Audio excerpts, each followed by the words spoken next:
datang di podcast kita hari ini. Perkenalkan, nama saya Reski Aulia dan ini teman saya Juleha Nurdin. Bagaimana kabar kita hari ini? Alhamdulillah baik-baik saja. Karena kalau saya jawab saya sudah menjadi orang kaya itu belum, saya masih merintis dari awal. Kalau kita bagaimana kabar tak? Alhamdulillah seperti yang kita lihat baik-baik saja.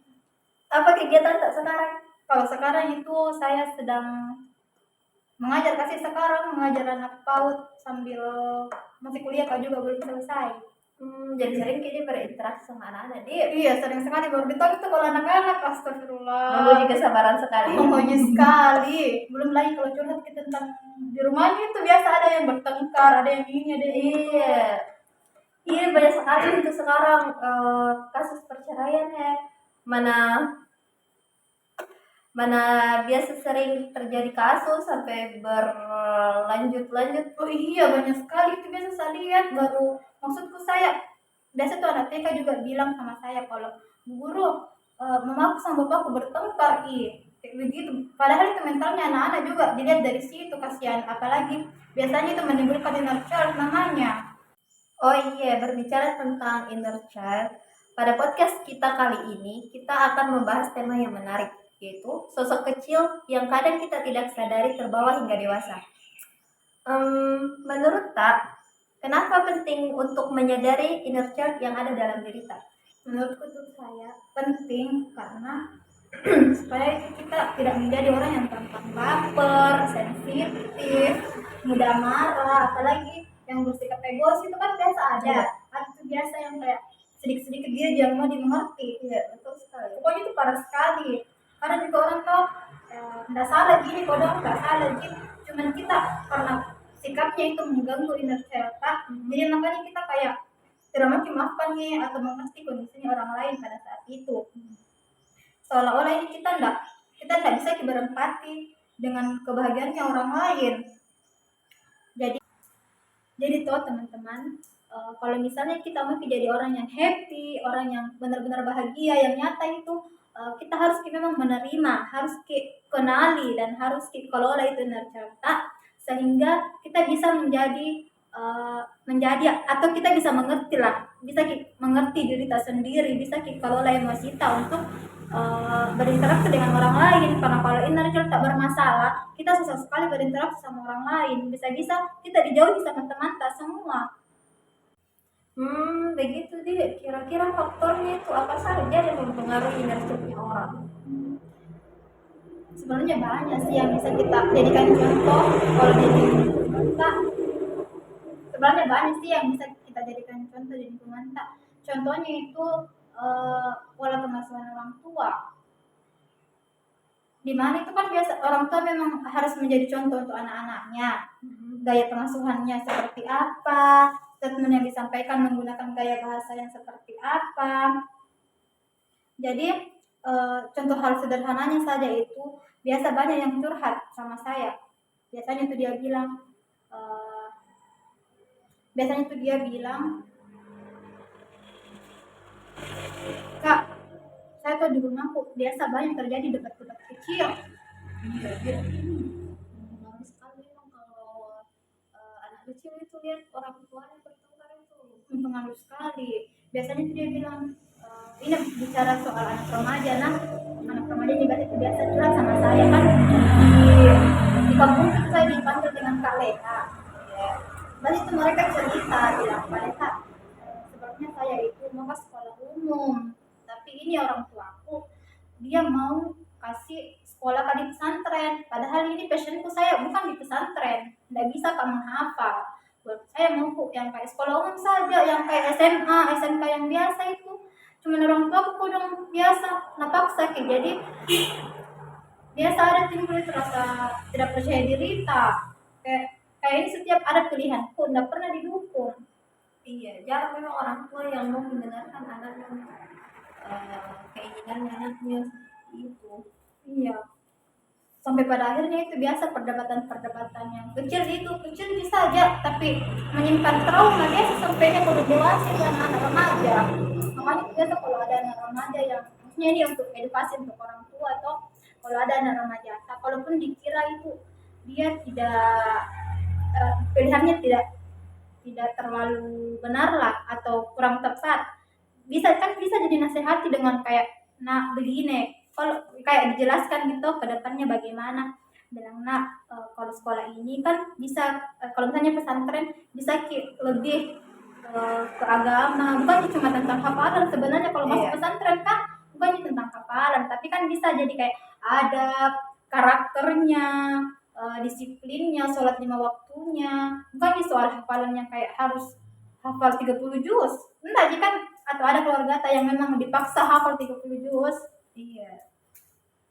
Seharusnya tuh biasanya memang harus dikasih pengertian sebenarnya Iya. kalau anak-anak. Nggak bisa langsung dilarang kan?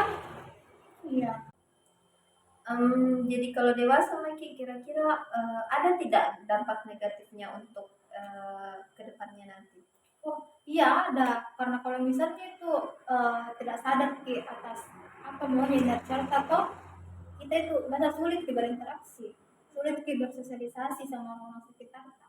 Jadi orang yang lebih tertutup. Iya, tertutup sekali itu, bahkan biasanya Bahasanya introvert lah. iya introvert. Bahasa kekinian nih introvert. Terus kalau kita ya ada tidak sikap atau perilaku tak yang terbentuk karena inner child ini? Jadi masalah pribadi ini dibahas. Ya tidak apa-apa lah, sedikit saja.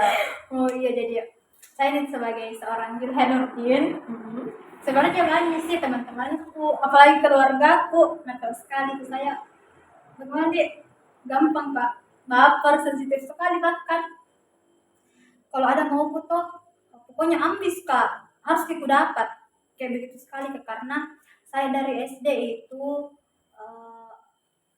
kayak itu memang kayak mau kak berprestasi, karena kalau berprestasi kak orang tua itu kayak kasih apresiasi, kayak bagaimana sih rasanya seorang anak yang dikasih apresiasi, bukan just sekedar kayak dikasih kado, enggak, cuma kayak wah selamat anakku begini loh, anakku begitu loh. Kayak sekarang kayak rindu kok dikasih begitu sebenarnya deh.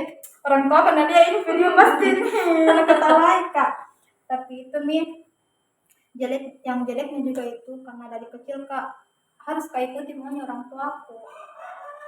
Contohnya itu dulu kan, bagaimana dia dulu tuh saya mau sekali ke pesantren, tapi mungkin juga karena kendala biaya kodong orang tua atau bagaimana, tidak tahu juga apa alasannya kenapa tidak dikasih pesantren, kata tidak tahu. Biayanya pesantren juga itu bukan main harganya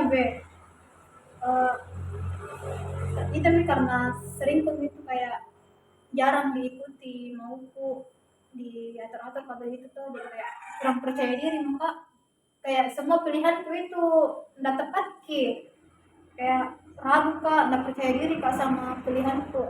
Kayak contohnya kayak pilihan sekolah,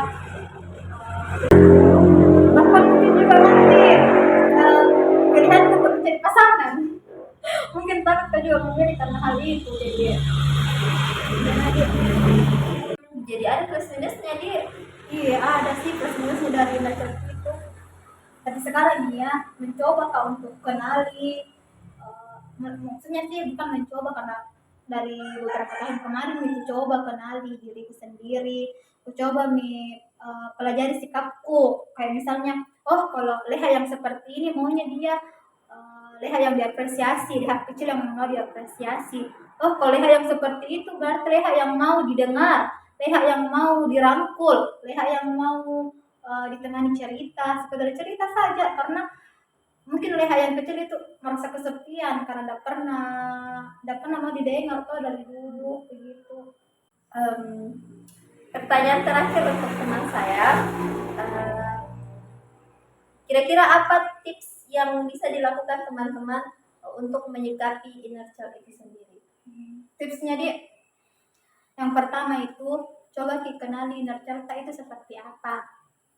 Terus kita juga harus sadar dan harus kita tahu kalau semua orang itu punya yang namanya inner child. Jadi kalau misalnya ada orang yang bersifat kekanakan, jangan kita langsung menjudge kalau dia itu tidak dewasa, karena memang semua orang itu ada sisi inner child-nya.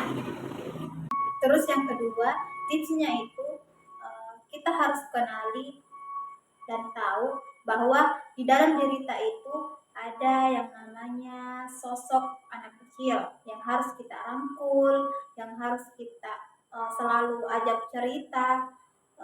Tapi bukan dalam artian bukan kita ajak cerita yang di depannya itu banyak orang kayak di mall-mall begitu, bukan, yang kayak harus ajak berita bicara di dalam kamar, di depan cermin, karena yakin Kak pasti akan kita apa namanya itu, akan kita temui, akan kita dapat jawabannya dari apa yang ternyata sebenarnya. Apalagi kalau malam itu Iya, waktu overthinking terbaik. Iya. Lagi cewek-cewek ayo ngaku. biasanya tadi kalau malam itu putar lagu galau nih. Iya di situ betul. Itu semua kalau menurutnya sebenarnya sih.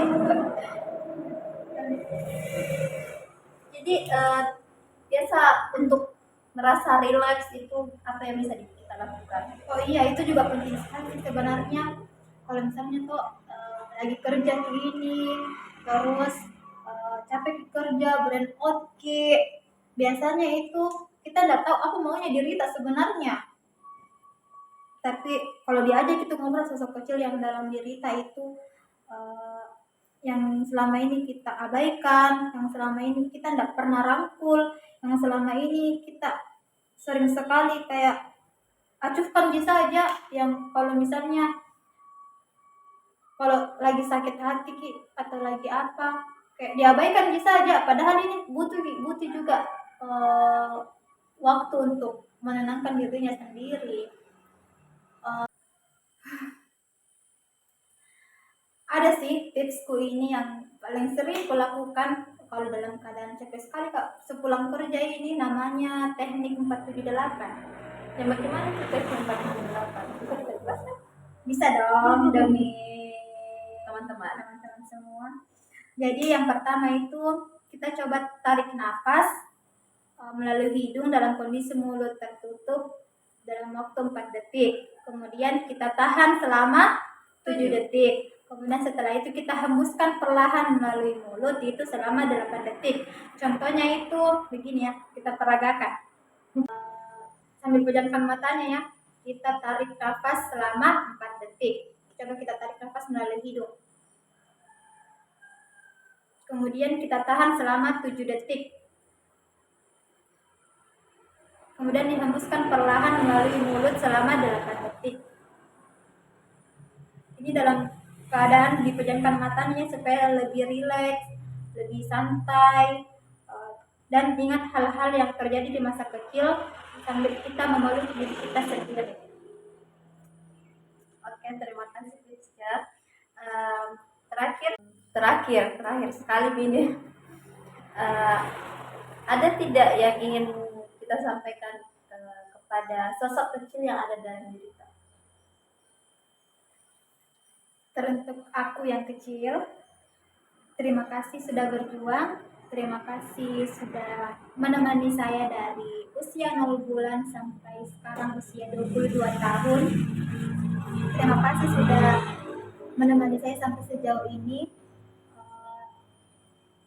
Aku tahu menjadi kamu itu tidak mudah, tapi terima kasih sudah mau bertahan sampai detik ini. Aku sayang kamu. Oke, terima kasih atas waktunya kepada teman saya untuk hari ini bisa sharing-sharing.